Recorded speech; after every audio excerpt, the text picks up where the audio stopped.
ಭಾರತೀಯ ನೌಕಾಪಡೆಗೆ ಇಂದು ಸ್ವದೇಶಿ ನಿರ್ಮಿತ ಐಎನ್ಎಸ್ ಮಹೇಂದ್ರಗಿರಿ ಎಂಬ ಹಡಗು ಸೇರ್ಪಡೆಗೊಳ್ಳಲಿದೆ. ಆಂಧ್ರಪ್ರದೇಶದ ವಿಶಾಖಪಟ್ಟಣದಲ್ಲಿಂದು ನಡೆಯಲಿರುವ ಸಮಾರಂಭದಲ್ಲಿ ರಕ್ಷಣಾ ಸಚಿವ ರಾಜನಾಥ್ ಸಿಂಗ್ ಅವರು ಈ ಹೊಸ ಹಡಗಿಗೆ ಹಸಿರು ನಿಶಾನೆ ತೋರಲಿದ್ದಾರೆ. ಭಾರತದ ರಕ್ಷಣಾ ಕ್ಷೇತ್ರದ ಸ್ವಾವಲಂಬನೆ ಹಾಗೂ ಸ್ವದೇಶಿ ನಿರ್ಮಾಣದ ಪ್ರಯಾಣದಲ್ಲಿ ಈ ಹಡಗು ನಿರ್ಮಾಣ ಪ್ರಮುಖ ಮೈಲಿಗಲ್ಲಾಗಲಿದೆ. ನಿನ್ನೆ ವಿಶಾಖಪಟ್ಟಣಕ್ಕೆ ಆಗಮಿಸಿದ ಅವರು ನೌಕಾಪಡೆಯ ಯೋಧರನ್ನು ಉದ್ದೇಶಿಸಿ ಹಿಂದೂ ಮಹಾಸಾಗರ ಪ್ರದೇಶದಲ್ಲಿ ಶಾಂತಿ ಮತ್ತು ಸ್ಥಿರತೆಯ ನಿಲುವನ್ನು ಪುನರುಚ್ಚರಿಸಿದರು. ಹೆಚ್ಚುತ್ತಿರುವ ಜಾಗತಿಕ ಭದ್ರತಾ ಪರಿಸರದ ನಡುವೆ ರಾಷ್ಟ್ರದ ಕಡಲ ಹಿತಾಸಕ್ತಿಗಳನ್ನು ಕಾಪಾಡಿದ್ದಕ್ಕಾಗಿ ಮತ್ತು ತ್ರಿವರ್ಣ ಧ್ವಜವನ್ನು ಎತ್ತಿ ಹಿಡಿದದಕ್ಕಾಗಿ ಭಾರತೀಯ ನೌಕಾಪಡೆಯನ್ನು ಶ್ಲಾಘಿಸಿದರು.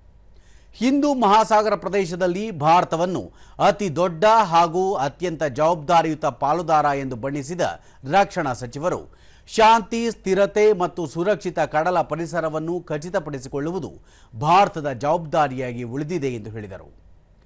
ಭಾರತದ ವ್ಯಾಪಾರದ 90%ಕ್ಕೂ ಹೆಚ್ಚು ಭಾಗ ಸಮುದ್ರ ಮಾರ್ಗಗಳ ಮೂಲಕ ನಡೆಯುತ್ತಿದೆ. ಇದು ದೇಶದ ಆರ್ಥಿಕ ಬೆಳವಣಿಗೆ, ಇಂಧನ ಭದ್ರತೆ ಮತ್ತು ಅದರ ದ್ವೀಪ ಪ್ರದೇಶಗಳು ಹಾಗೂ ವಿಶೇಷ ಆರ್ಥಿಕ ವಲಯದ ರಕ್ಷಣೆಗೆ ಕಡಲ ಭದ್ರತೆಯೇ ನಿರ್ಣಾಯಕವಾಗಿಸುತ್ತದೆ ಎಂದು ಅವರು ತಿಳಿಸಿದರು.